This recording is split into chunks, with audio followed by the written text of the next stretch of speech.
Politician Pinnelli Ramakrishna Reddy గారు, ఆయన సోదరుడు వెంకటరామరెడ్డి గారు సుప్రీంకోర్టు ఆదేశాల మేరకు ఇవాళ మాచర్లలో కోర్టులో లొంగిపోతున్న సందర్భాన్ని పురస్కరించుకొని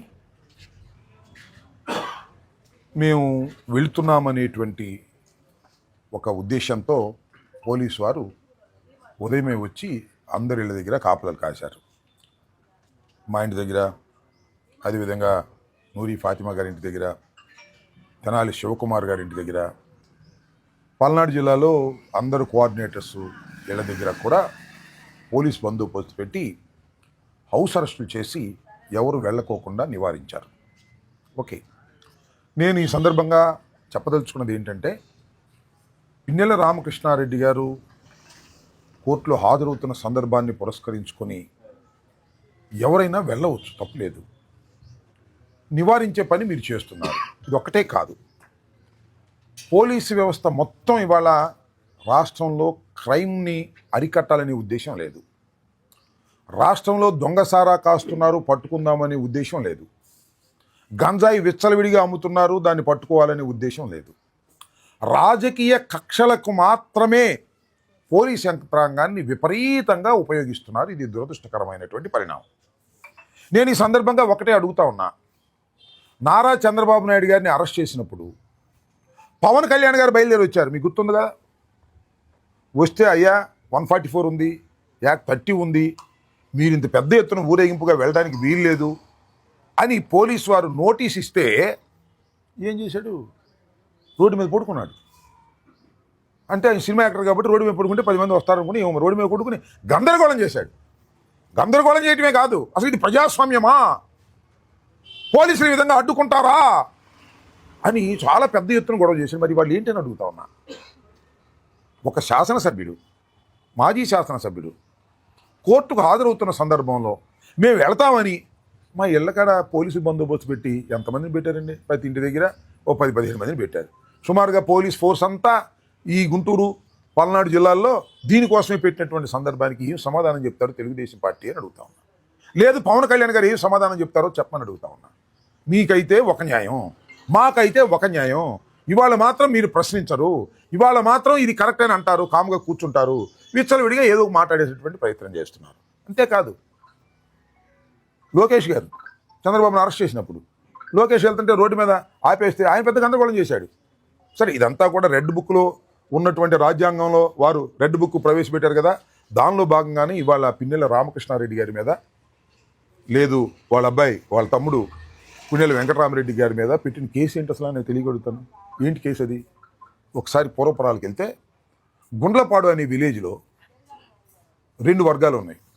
వైసీపీలో కాదు, తెలుగుదేశంలో 2 వర్గాలు ఉన్నాయి. ఒక వర్గం మరొక వర్గాన్ని చంపుకుంది. ఇది జరిగినటువంటి వాస్తవం.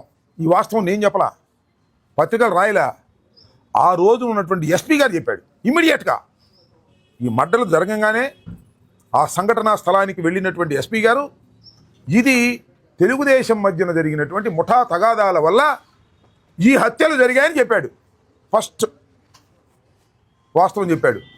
ఆ తర్వాత ఏం చేశారండి, అక్కడ లోకల్ ఎమ్మెల్యే గారు, అంటే ఈయన మీద గెలిచిన ఆయన లోకేష్, చంద్రబాబు, వీళ్ళిద్దరిని, అన్నదమ్ములిద్దరిని హింసించాలి అని ఎఫ్ఐఆర్లో పేరు రాశారండి. ఎంత దుర్మార్గం అని నాకు అర్థం కాలేదు. అంతకుముందే నేను మనవి చేస్తున్నా, అంతకుముందే పిన్నెల రామకృష్ణారెడ్డి గారు నెల్లూరు జైల్లో సుమారుగా 6 మాసాలు 4 మాసాలు మొత్తానికి లాంగ్ పీరియడ్ ఒక కేసులో జైల్లో పెట్టారు. జైల్లో ఉన్నాడు. తర్వాత కోర్టు వారు బెయిల్ ఇస్తే బెయిల్ తీసుకొచ్చాడు. దీనిలో కూడా it is a falls case అని లోయర్ కోర్టుకు వెళ్ళాం, హైకోర్టుకు వెళ్ళాం. హైకోర్టులో బెయిల్ గ్రాంట్ చేశారు. సరే, సుప్రీంకోర్టుకు వెళ్ళిన తర్వాత కొన్ని టెక్నికల్ ఇష్యూస్ మీద ఆ బెయిల్ క్యాన్సిల్ చేస్తూ మీరు వెళ్ళి హాజరు కండి అని చెప్పారు. ఒక చట్టబద్ధమైన సమాజం ఇది. సుప్రీంకోర్టు ఆదేశించిన తర్వాత ఎవరైనా వెళ్ళవలసిందే. దానిలోనూ లా అబైడింగ్ సిటిజన్స్ అయినటువంటి మేము తప్పనిసరిగా వెళ్ళి కోర్టులో హాజరు కావాలని నిర్ణయించుకున్నాడు ఆయన. ఆ హాజరు కావాలని నిర్ణయించుకుని కోర్టుకు వెళ్తుంటే ఇంత రాద్ధాంతం చేస్తారండి రాష్ట్రం అంతా. నాకు అర్థం కాలేదు. గుంటూరులో ఉన్న వాళ్ళని అవసరం చేస్తారు, వెళ్ళే వాళ్ళని ఆపుతారు. ఏంటి నాకు అర్థం కాల. మీకు ఒక న్యాయం, మాకు ఒక న్యాయం. మా వాళ్ళు అరెస్ట్ అయినప్పుడేమో మేము ఎవరు వెళ్ళడానికి వెళ్ళలేదు, మీరు అరెస్ట్ అయితేనో లేకపోతే ఇంకోటి జరిగితేనేమో మిమ్మల్ని ఆపితేనేమో రోడ్డు మీద పడుకుంటారు. పవన్ కళ్యాణ్ రోడ్డు మీద పడుకుంటాడు, లోకేష్ రోడ్డు మీద పడుకుంటాడు. ఏంటిది? దీన్ని ప్రజలు ఆలోచించాలని మనం చేస్తున్నాం. ఈ విధంగా పోలీస్ యంత్రాంగాన్ని మొత్తాన్ని కూడా లా అండ్ ఆర్డర్ మెయింటైన్ చేయడానికి ఉపయోగించుకోకుండా, నేరాలను అదుపు చేయడానికి ఉపయోగించుకోకుండా, కేవలం రాజకీయ కక్షలతోనే పోలీస్ యంత్రాంగాన్ని రాజకీయ కక్షలకు ఉపయోగించుకునేటటువంటి నీచ స్థితికి ఇవాళ ఈ రెడ్ బుక్ వల్ల చంద్రబాబు ప్రభుత్వం, కూటమి ప్రభుత్వం దిగజారిపోయింది. దీన్ని ప్రజలు గమనించాలని ఈ సందర్భంగా మనవి చేస్తున్నాం. తర్వాత మీ సంగతి కూడా తేలుస్తామనే విషయాన్ని కూడా గుర్తుపెట్టుకోండి. ఇంత దుర్మార్గంగా తప్పుడు కేసులు పెట్టి అన్యాయంగా, అక్రమంగా వైఎస్ఆర్ కాంగ్రెస్ పార్టీకి చెందినటువంటి నాయకుల్ని నిర్బంధించి మీ పార్టీని మీరు బతికించుకోవాలనుకుంటున్నారు. మీ పార్టీ బతికే పార్టీ కాదు, మీ కూటమి బతికే కూటమి కాదు. పరిపాలన మీద దృష్టి పెట్టకోకుండా వైఎస్ఆర్ కాంగ్రెస్ పార్టీని అణచాలనేటువంటి ఉద్దేశంతోనే మీరు దృష్టి పెట్టడం చాలా దురదృష్టకరమని, దీనివల్ల మేము భయపడటానికి కూడా సిద్ధంగా లేవని, జైలుకు వెళ్ళడానికి సిద్ధంగా ఉన్నాం, ఏది చేయడానికైనా సిద్ధంగా ఉన్నాం, ధైర్యంగా ఎదుర్కొంటాం, ముందుకు సాగుతాం. 18 మాసాల క్రితం పరిస్థితి వేరు, ఇప్పుడు పరిస్థితి వేరు. ఉన్న అభిమానంతో వారి మీద తీవ్రమైన వ్యతిరేకత పెరుగుతూ ఉంది. వైఎస్ఆర్ కాంగ్రెస్ పార్టీని అనవసరంగా ఓడించుకున్నామనే బాధపడే వాళ్ళు ఉన్నారు. రాబోయే కాలంలో మీకు సరైనటువంటి గుణపాఠం చెప్తామని కూడా ఈ సందర్భంగా చెప్పదలుచుకున్నాను.